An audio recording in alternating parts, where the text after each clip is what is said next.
Vamos convidar o nosso primeiro palestrante, Dr. Fábio Negrão. Dr. Fábio é professor titular de bases das doenças infecciosas da Faculdade de Medicina da UFGD, mestre e doutor em ciências com ênfase em microbiologia e doenças infecciosas, especialista em pesquisa clínica e pesquisador em doenças infecciosas emergentes e reemergentes. Peço que todos recebam com uma salva de palmas, Dr. Fábio.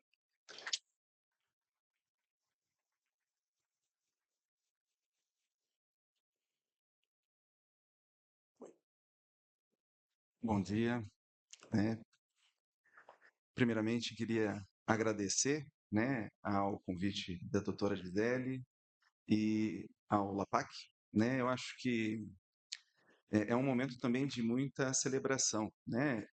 Dentro da minha carreira de pesquisador, a minha primeira parceria que eu tive foi com o LAPAC, né? Estudando justamente HPV, né? Chegando em uma universidade nova, né, então, isso mostra um pouco, né, lá em 2008, né, mostra justamente essa característica de inovação, né, me acolheram dentro do processo de serviço e apoiaram uma pesquisa que ali ainda era embrionária. Então, aqui meu agradecimento público, né, a toda essa parceria de muito tempo. Bom, eu me programei aqui para a gente discutir um pouquinho essa relação do que nós temos hoje, né, de evolução no processo de conhecimento com relação a essas novas informações que estão aparecendo para que a gente entenda dois pontos importantes, que é a relação, né, do parasita com a célula, né, do vírus com a célula, e dessa relação do parasita com a célula e seu hospedeiro, né? Que cada dia ela é mais complexa do ponto de vista de cada dia nós temos mais informações, mais acesso a essas características, né? De entendimento com relação ao processo de tanto diagnóstico quanto de prevenção quanto de tratamento, né? Só para a gente entender um pouquinho, né? Só para dizer que eu não tenho nenhum conflito de interesses, né? Apesar de todas as parcerias, tudo que for falado aqui, todas as opiniões, são exclusivamente relacionadas aos meus estudos e às minhas opiniões, né? Não tem relação nem com o nosso promotor desse evento, nem com os meus empregadores. A gente tem uma série de pesquisas que tem financiamento, por exemplo, do Fundect, né, que vem financiando os nossos projetos nos últimos 10 anos, e a gente tem diversas parcerias com a Fiocruz, com o EM, Maringá, com a UFMS em Campo Grande, o que possibilita que a gente discuta um pouco mais a nível tanto nacional quanto a nível regional, todas essas correlações relacionadas ao HPV. Só para a gente entender um pouquinho, né, o processo temporal com relação às principais descobertas com HPV e entender que esse conhecimento é um conhecimento extremamente em evolução, né? Quando nós discutimos aqui, né, o HPV como doença viral, o HPV como agente causador da maioria dos cânceres de colo de útero. Atualmente, a maioria dos cânceres de pênis, de garganta, né? Sendo a cada dia representando um pouco mais de importância nesse processo de saúde e doença. Quando nós pensamos, eu gosto muito de agradecer, né, a doadora da célula HeLa, porque ela propiciou não só um conhecimento aprofundado com relação ao HPV, mas também com relação a toda a patogenia, né? E essa célula foi isolada lá em 1951, quando nós tínhamos o retorno de Getúlio Vargas à presidência da República, né? E foi quando nós tivemos a criação, né, da Petrobras, e o rádio ainda era o nosso principal meio de comunicação, né?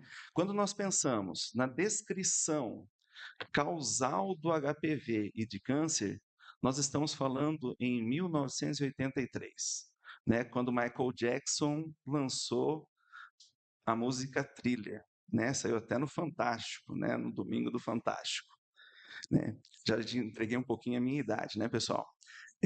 E nós começamos o processo de início da campanha das diretas já. Então, eu tenho uma evolução quando nós pensamos do ponto de vista com relação a conhecimento sobre um determinado microorganismo muito recente. Nós iniciamos a nossa conversa com relação ao HPV e oncogênese em 1983, né? Quando nós pensamos que a primeira vacina, né, que teve os seus primeiros resultados para o HPV do tipo 16 aconteceu em 2002, quando o Brasil foi pentacampeão, e essa vacina só foi aprovada pelo FDA em 2006, quando nós tivemos o nosso primeiro brasileiro no espaço, e fazia um ano que tinham lançado o iPhone nos Estados Unidos, né? E nós só tivemos essa vacina chegando para meninos em 2009, com a vacina chegando para o Sul somente em 2014, né? Pelo menos uma boa notícia, né? A vacina chegando no Brasil, porque para compensar um pouquinho o 7-0 que a gente levou da Alemanha, né? É 7-1. É zero, não tem diferença nenhuma. Eles deixaram para a gente não ficar tão triste. Né? Quando nós pensamos também, né, que nós tivemos somente em 2020, né, a aprovação pelo FDA para a vacina nonovalente.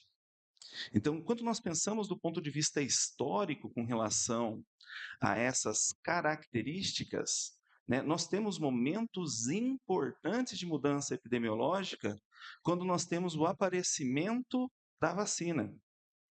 Né? Todo mundo que estuda um pouquinho a microbiologia, né, entende que nós temos um processo, né, de substituição microbiana quando você tem um processo de pressão de seleção. Né? Então, quando nós introduzimos uma vacina, introduzimos uma nova vacina, nós precisamos estar atento às mudanças epidemiológicas que isso vão acontecer. Com o advento, né, dos anticorpos, do processo de prevenção, vão se acontecendo pequenas mudanças, aonde aqueles subtipos virais que antes eram amplamente distribuídos na população, eles são eliminados por falta de susceptíveis, né? E vão emergindo novos subtipos que não são cobertos ou não são totalmente cobertos pela vacina. Por outro lado, né, todos nós sabemos que o processo de vacinação não é uma garantia contra a infecção. Ou seja, mesmo vacinado, dependendo de alterações individuais, nós temos um processo ainda de suscetibilidade mesmo nos vacinados. Né? A partir desse olhar, duas coisas nós precisamos tirar para o nosso beira-leito. Primeiro, a vacina é necessária? Totalmente necessária, mas ela é a única ferramenta que nós teremos ao longo do tempo para diminuir a quantitativo de câncer de colo de útero, né, que esse é o nosso principal objetivo com a vacinação.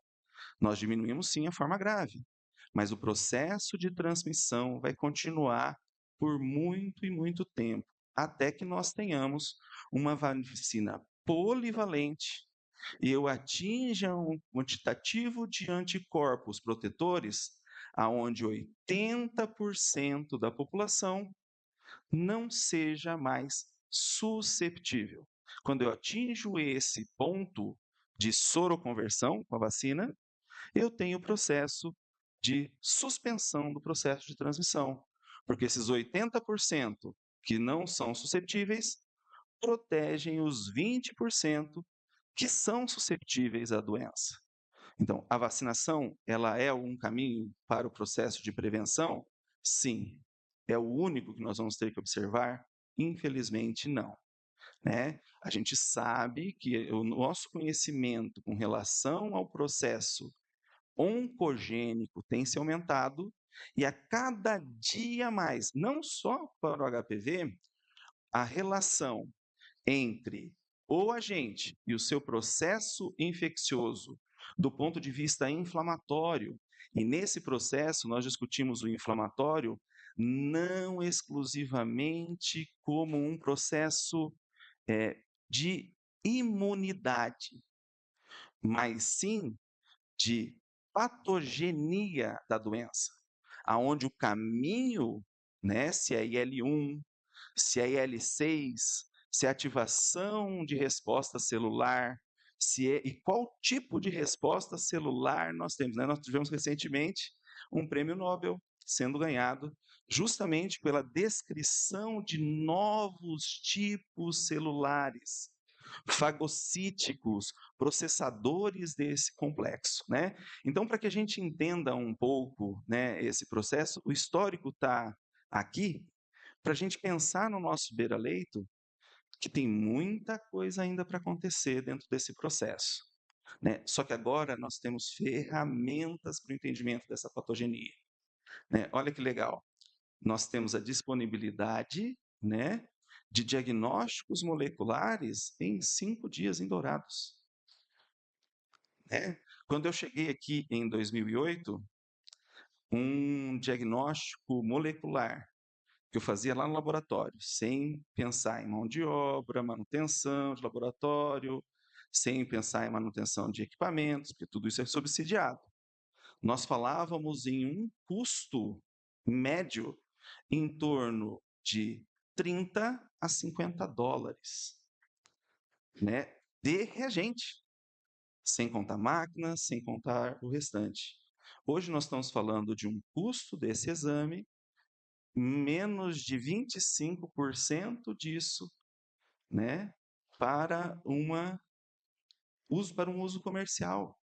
Então, nós tivemos um processo de acesso a essas informações.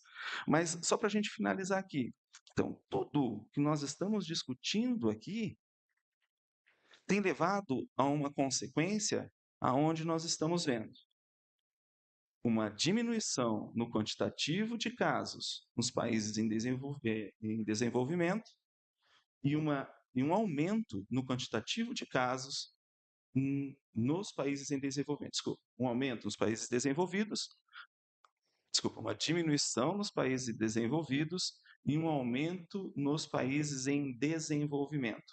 Então, isso vai ser um pouco, né, tema da professora Idalina, que vai explicar um pouquinho o porquê que determinadas pensamentos em estratégia de saúde pública estão sendo elaborados, né?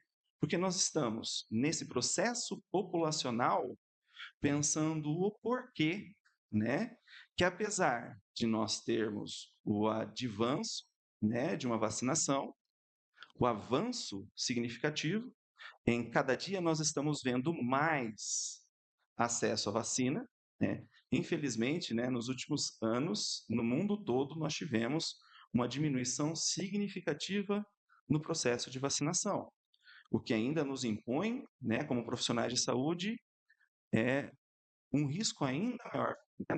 Mês passado, nós tivemos um caso de sarampo na nossa fronteira, né, em Pedro Juan Cabaleiro.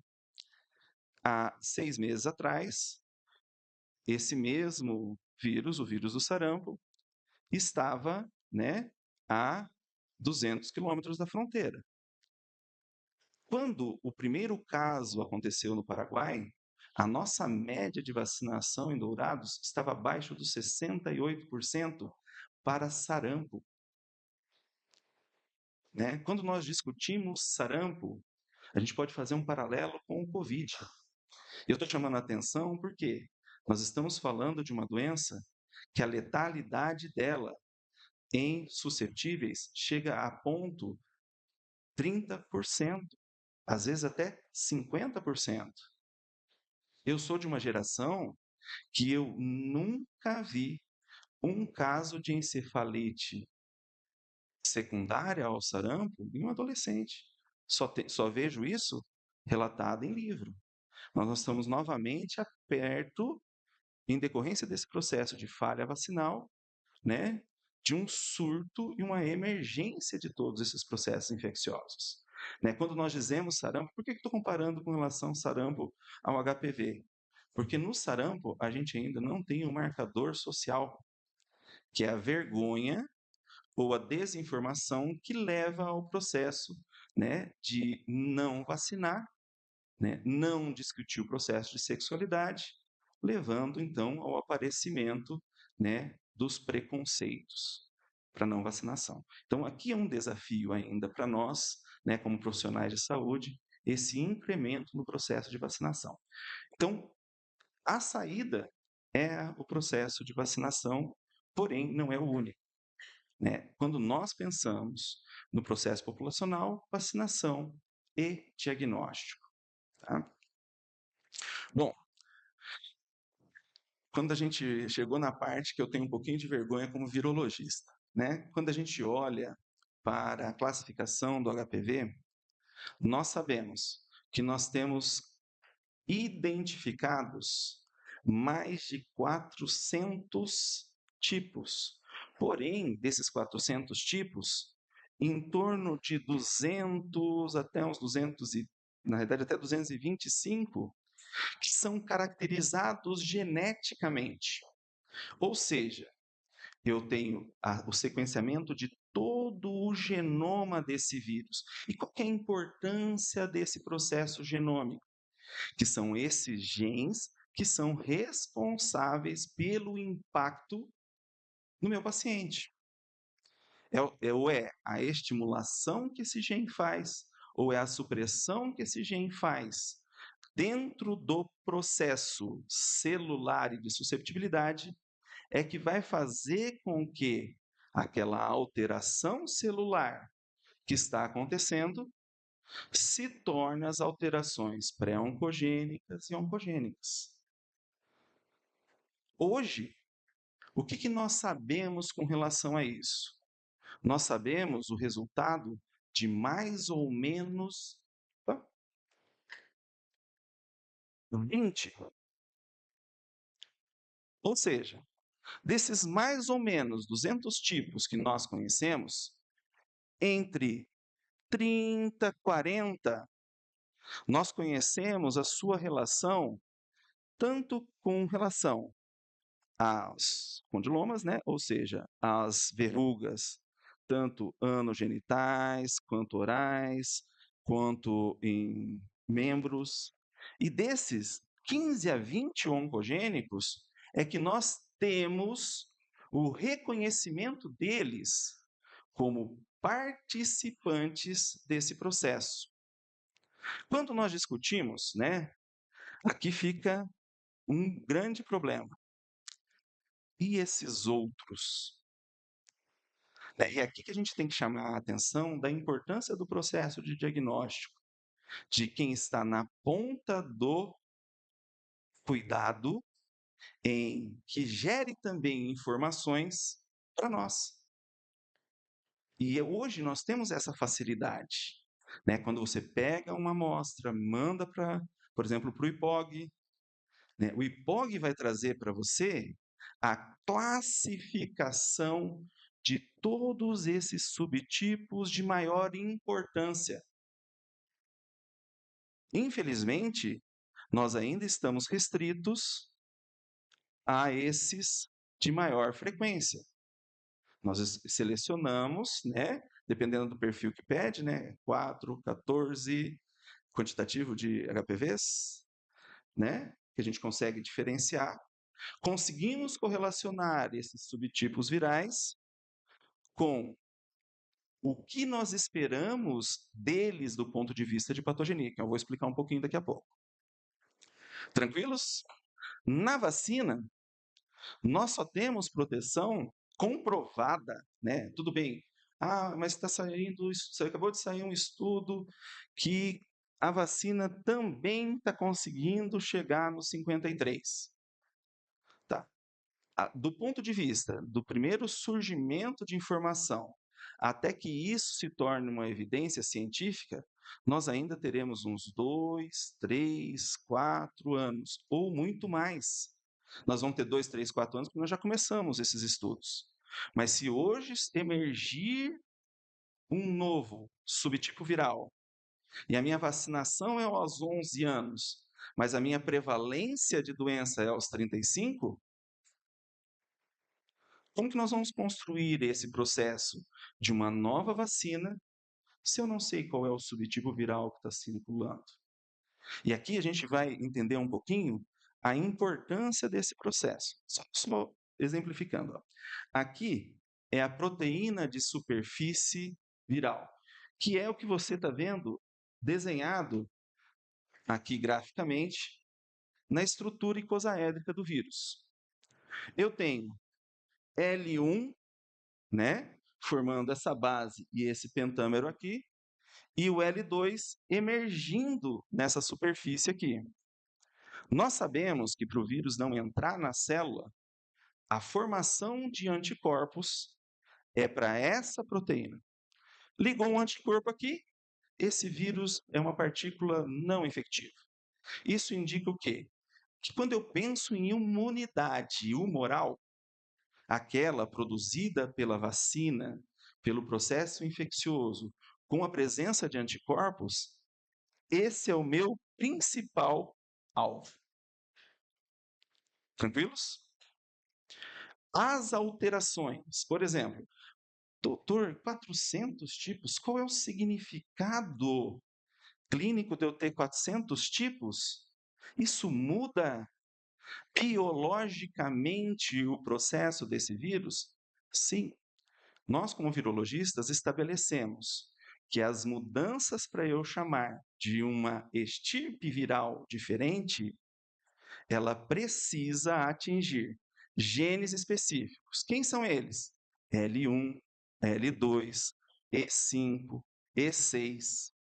Quando eu falo em L1 e L2, nós sabemos que alterações genéticas acima de 10% já caracteriza um subtipo viral, uma estirpe viral diferente. Pequena, só que a gente também tem pequenas alterações. Por que disso? Porque nós vamos ter os subtipos da estirpe, que nada mais é do que o processo de evolução viral em decorrência de que, se ele não evoluir com novas proteínas de superfície, os anticorpos vão eliminar o processo de infecção e cessa o processo de transmissão. Fizemos sentidos? Quando nós construímos essa relação, nós começamos a olhar a importância dessa correlação. Né? E nós vamos começando a formar o nosso processo empírico do beira-leito. Ou seja, eu verifico quais são os vírus vacinais, percebo o processo de reação cruzada dessa vacina protetora. E aí eu começo a olhar qual é o exame que está aparecendo para mim com relação ao meu paciente. Nós já sabemos, por exemplo, que em dourados não é 16 o mais frequente. Eu posso falar no SUS, né? Depois ela vai trazer a informação, né, do processo não SUS. No SUS, eu já sei que não é mais 16 o mais frequente. E eu começo a emergir um vírus que eu acho que não tem uma reação cruzada boa. 53, 48. Ele começa a surgir lá no CAN como um dos causadores do meu processo infeccioso, demonstrando que a minha estratégia de controle do HPV não pode ser só baseada no processo de vacinação. Ele perpassa pelo reconhecimento de quem é esse agente emergindo. É lógico, vocês têm um conhecimento muito maior do que eu com relação aos processos de transmissão e de proteção individual desses pacientes, do processo de tratamento. Dentro do processo de tratamento, nós estamos também observando uma emergência de novos pontos específicos. Vamos lá. Aonde eu começo a pensar tanto na presença de anticorpos que sejam capazes de se ligar a maior quantitativo de HPVs, né? Lembrando lá da imunologia, para a gente recordar um pouquinho, a presença desse anticorpo leva a dois processos importantes. Primeiro, a ligação ao vírus leva a um processo de inativação, aonde se eu não tenho L1 e L2 livre, eu não tenho ligação à célula hospedeira, o vírus não entra na célula hospedeira, automaticamente não tem infecção. Segundo ponto, esse anticorpo, ele também é responsável pela opsonização, aonde a ligação dele, né, quando o vírus se multiplica dentro da célula, certo? Ele se multiplica dentro da célula, as proteínas de superfície viral, apesar desse vírus não ser um vírus envelopado, toda a dinâmica celular ela é carga dependente. Então, parte das proteínas virais vão sendo direcionadas para a superfície celular e são esses anticorpos que fazem o primeiro mecanismo de marcação celular para a fagocitose. Liga o anticorpo na superfície celular, a ativação de MHC, ativou o MHC, vai ser fagocitado. Aí, por qualquer tipo celular, ou natural killer, né, ou o próprio monócito.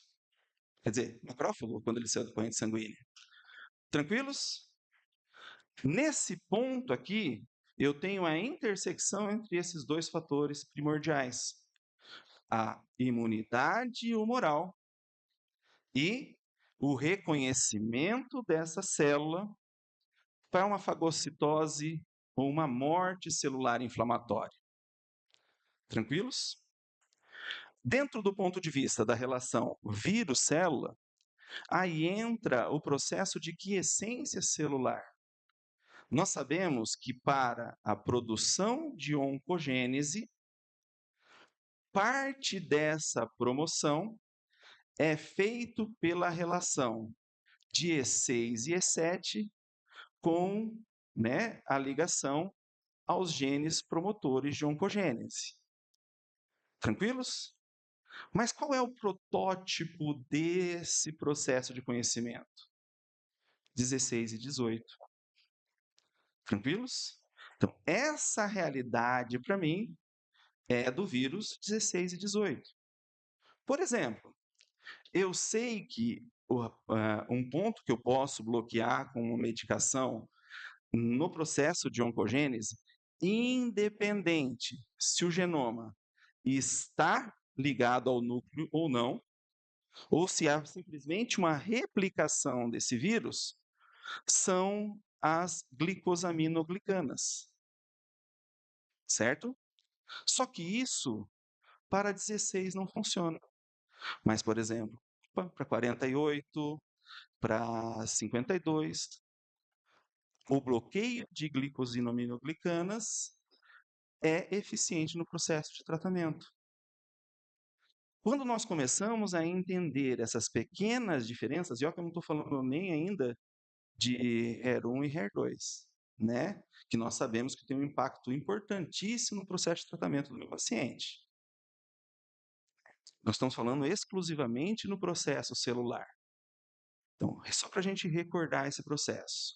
A oncogênese viral, os dois principais mecanismos são ou o genoma viral, por ser um DNA viral. Aí entra também a representatividade de outros genes que nós estamos ainda engateando no nosso processo de conhecimento, que é, por exemplo, o E5.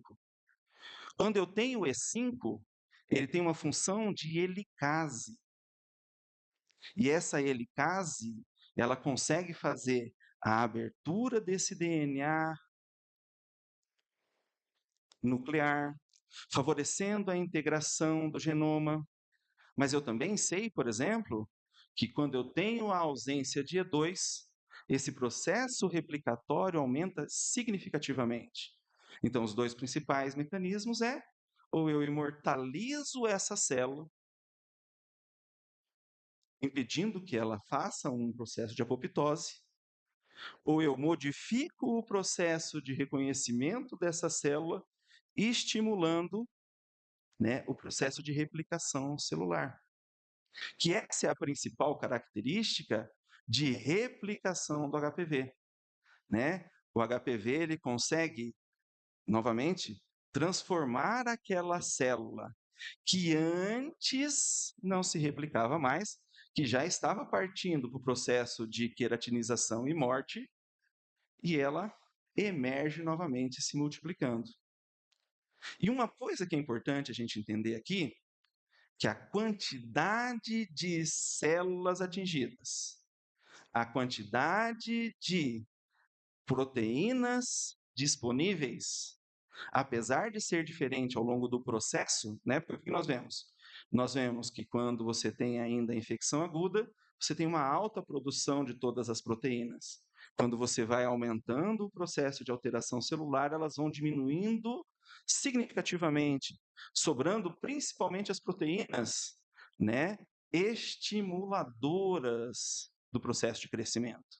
Se nós pensamos ainda em E5, ela tem um processo de estímulo à replicação. E, e essa replicação, vou dar um exemplo clássico que eu gosto de dar em aula. Quando eu comecei, né, por exemplo, essas vacinas todas que nós temos, elas são produzidas em eucariotas, né? Ou em células fúngicas, ou em células humanas modificadas. Por quê? Porque eu preciso que a conformação espacial dessa proteína seja semelhante ao que acontece no nosso corpo. E a única célula que consegue fazer a glicosilação, né? O que é a glicosilação? A adição de açúcar numa proteína. Só que o açúcar ele é muito mais pesado, energeticamente também mais carregado do que uma proteína. Então, a cada açúcar que eu coloco, eu tenho uma modificação na conformação espacial. E quais são os sítios de glicosilação? São as metioninas, né? Que são aquelas que nós estamos também discutindo com relação ao processo de metilação.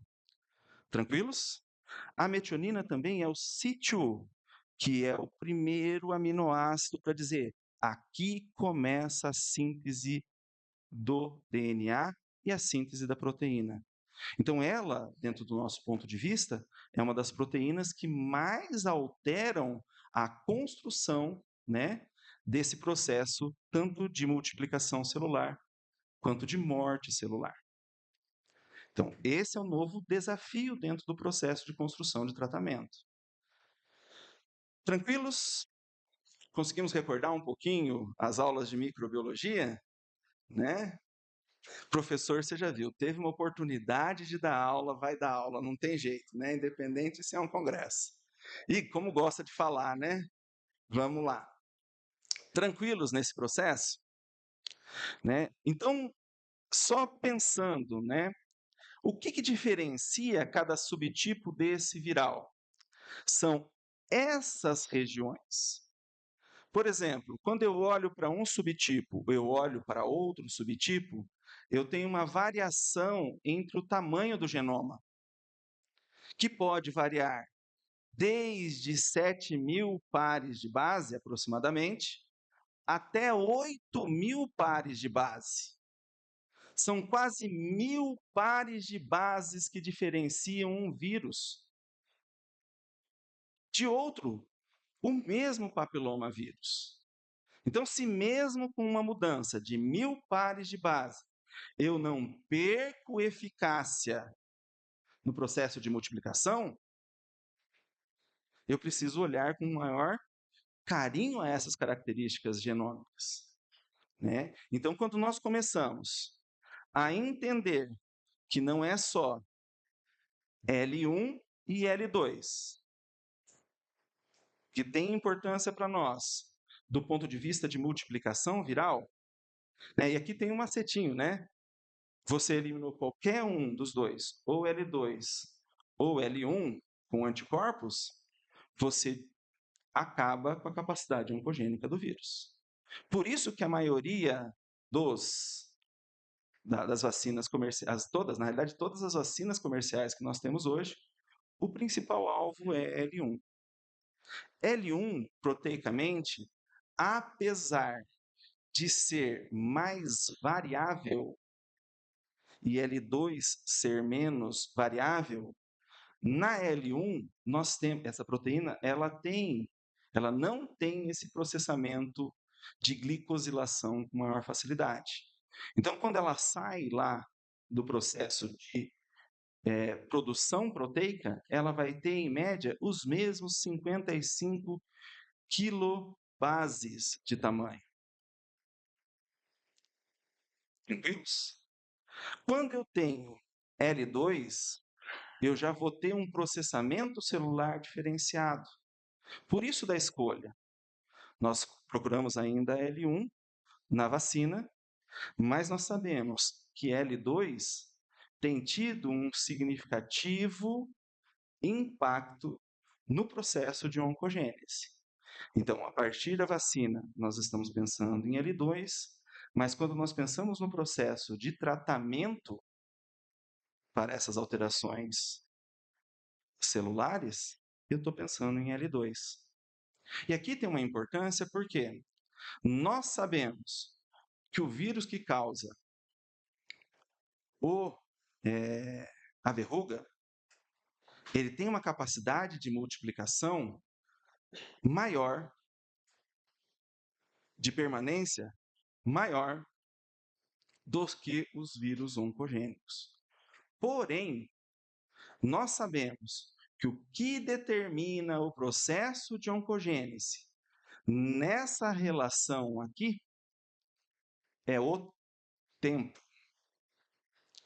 Ou seja, nós esperamos que vá evoluir para um processo de câncer ou oncogênese ou lesão pré-oncológica, dependendo do processo de infecção tempo dependente. Ou seja, nós sabemos que 90% das mulheres evoluem para a cura em 2 anos, sobrando 10% dessas mulheres. Na verdade, se você olhar, tem estudo que fala de 5 a 10%. De 5 a 10% dessas mulheres, independente do subtipo viral, menos de 5% irão progredir com o processo infeccioso e desenvolver câncer. Hoje, o nosso problema é que com a vacina, nós estamos melhorando esses 10% iniciais. Só que o que está acontecendo? Ainda está chegando para nós esses 5% de alteração oncológica. E é nesse processo que as pesquisas estão caminhando para o entendimento. E esse processo, ele é intimamente relacionado com esse conhecimento que nós estamos discutindo aqui com relação ao diagnóstico. Ou seja, né, por exemplo, nas minhas pesquisas, eu depois vou falar para vocês, né, o que nós estamos trabalhando agora? Primeiro, entender essa dinâmica aqui. Essa dinâmica daqui para cá, aonde eu tenho L1, eu tenho E6, E7, bem determinados, eu começo a olhar para cá, aonde eu vou ter E1, E2, E5, ou sendo bloqueado, ou estimulando a permanência dessa célula. E agora vem um processo. Antes eu achava que era só, na grande maioria, integrou o genoma, quebrou o gene de apoptose ou quebrou o gene de estímulo à replicação, a oncogênese está feita. Não, aqui eu tenho E2, por exemplo, alterando o reconhecimento celular e impedindo que, mesmo na presença de anticorpos, eu tenha a fuga. E aí o que eu começo a saber? Eu começo a olhar para cá E o próximo passo, que daqui a uns anos vocês vão pedir, é a carga viral dessa infecção, aonde você vai começar a conseguir marcar o processo de infecção.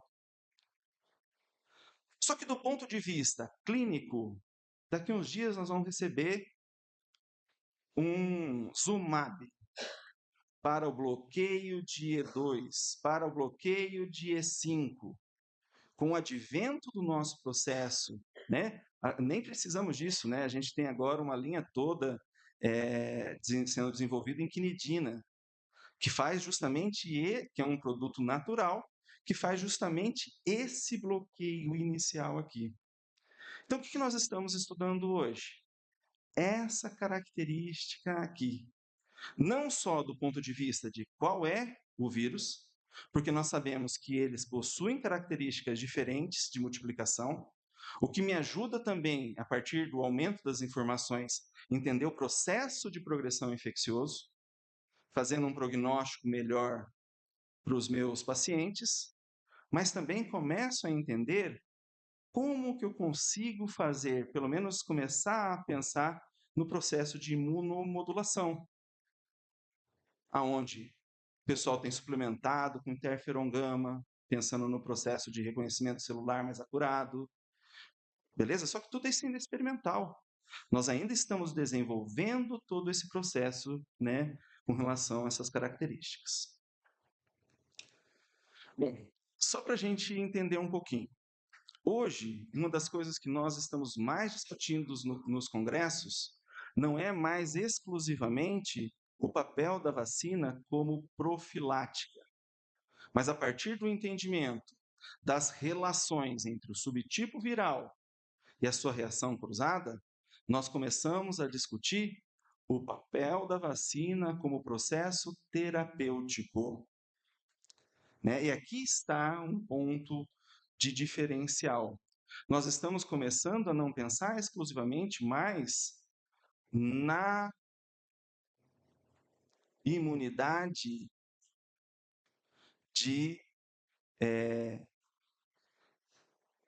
rebanho em si, porém, na capacidade e no subtipo de anticorpos que nós estamos produzindo.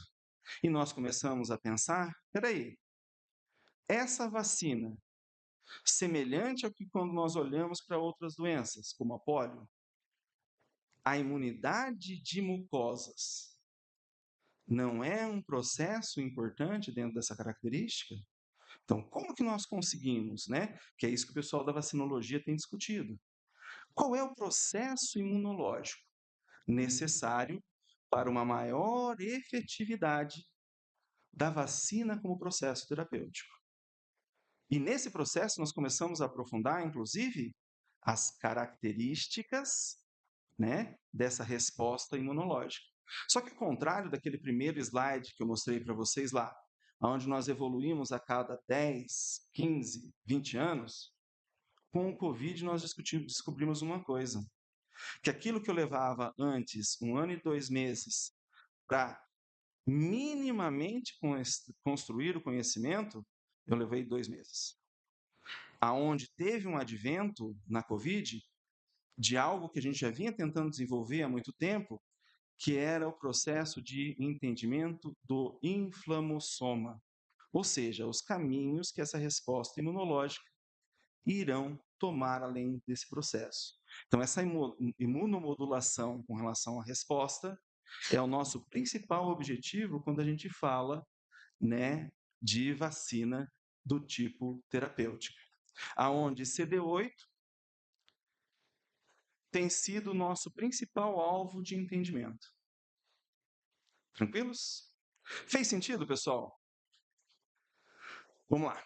Fiz o diagnóstico de Covid para o sul de Mato Grosso do Sul nos anos de 2019, 2020, 2021, 2022 e 2023, né? Onde nós paralisamos todas as atividades para fornecer o diagnóstico. Isso não é a primeira vez que aconteceu né, em Dourados, né, em 2010 nós já tínhamos feito isso em parceria com o LACEN e com dengue. O único problema do Covid é que nós sofremos igual vocês sofreram.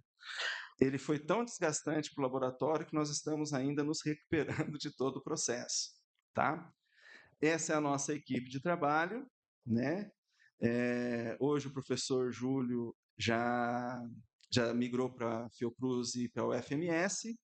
A professora Simone ainda é minha parceira de pesquisa. A André, que era a nossa doutoranda hoje, se tornou professora esse ano, entrou como professora na UFGD, e é todo esse um dos nossos grupos. Está faltando alunos, tá, pessoal? No LPCS, a média de alunos dentro do laboratório é em torno de 20 alunos por período, né?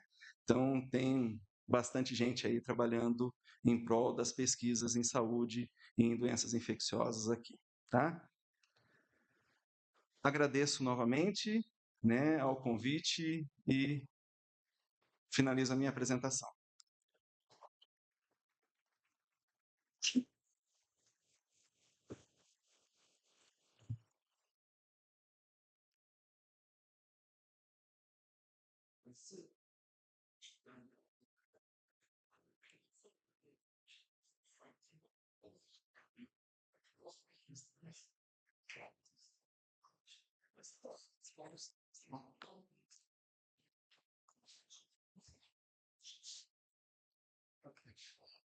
Olá, pessoal.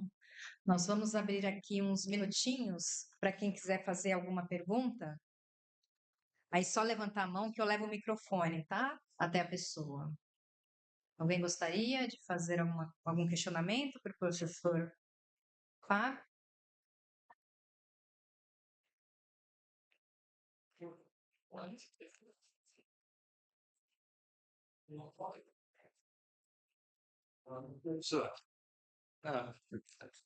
Bom dia, meu nome é Ricardo Espanhol, eu sou médico ginecologista aqui em Dourados há algum tempo já.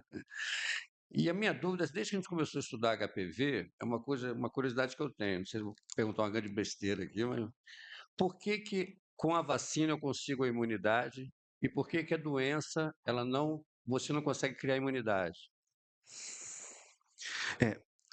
Está relacionado ao mecanismo de oncogênese e de resposta imune. Para uma vacina ela ser considerada efetiva, ela não precisa evitar o processo de infecção, e sim exclusivamente os piores desfechos. Quando nós falamos com relação à vacina de HPV, o desfecho que nós avaliamos para se falar se essa vacina funciona ou não são as alterações tipo 2.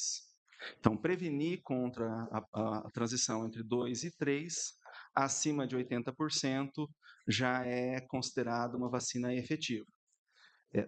Outro ponto é isso que a gente discutiu um pouquinho com relação a essas características de resposta imune. Você, em torno de 20 a 30% das alterações oncológicas, elas já não precisam mais da replicação viral. Por quê? Porque houve a integração do genoma à célula hospedeira e houve a quebra, né, justamente de alguns processos. Ou, né, mais frequente, da capacidade ou inativação dos genes de apoptose, ou seja, essa célula vai continuar se replicando o resto da vida.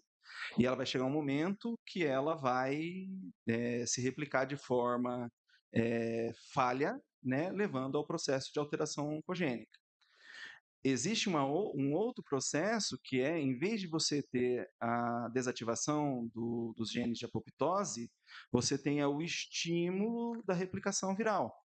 Então, mesmo que a célula com a baixa energética, com os genes, com o substrato de ativação dos genes de apoptose estejam presentes e parte daquelas células consiga morrer, a velocidade de replicação ela é maior do que a quantidade de células mortas, que leva também ao aparecimento do câncer. Então, só que aí já não tem mais uma relação proteico-vacinal, porque esse é o problema da vacina. A vacina hoje ela só é desenhada para L1 e L2, na realidade L1. não tem mais proteína L1 para sinalizar aquela célula que estava infectada antes, porque não tem replicação viral dentro dela. Então, por isso que a vacina acaba não sendo algo que consiga, nessa faixa, né, de 5 a 30% dos casos, eliminar o processo. Não consegue ser terapêutica, porque aquele alvo não está mais presente lá. Então, é esse o desafio que a gente está indicando, né? Assim, eu sei hoje que se eu continuar desenhando exclusivamente para L1 e L2, eu não vou conseguir usar ela como terapêutica. Né? Então, esse é o foco. Eu não consigo justamente porque essa proteína que marcaria para o sistema imune ir lá eliminar essa célula não está mais lá. Né? Só eu esqueci de dizer uma coisa. Né? Quando eu trabalhava no laboratório, quando você usa a URC, que é aquela primeira parte que não sintetiza nada no HPV, mas ela é o que estimula a replicação, quando a gente trocava os plasmídios que nós tínhamos, que são essas moléculas que a gente coloca o DNA e faz uma célula sintetizar uma proteína para a gente, que é o princípio, por exemplo, da insulina, né? Eu coloco essas regiões promotoras. Quando eu substituía pelo HPV, eu tinha um incremento em 30 vezes a produção da minha proteína. Só para a gente entender a evolução dessa célula dentro das nossas células eucarióticas é uma máquina perfeita. Né? Ela tem uma capacidade de adaptação, de replicação, de mudança do processo celular muito significativa. Então, ela acaba modulando. Então, está justamente relacionado a esse processo, que existe muito mais coisa na oncogênese do que exclusivamente L1 e L2. Tá? Perguntas? Mais alguma pergunta?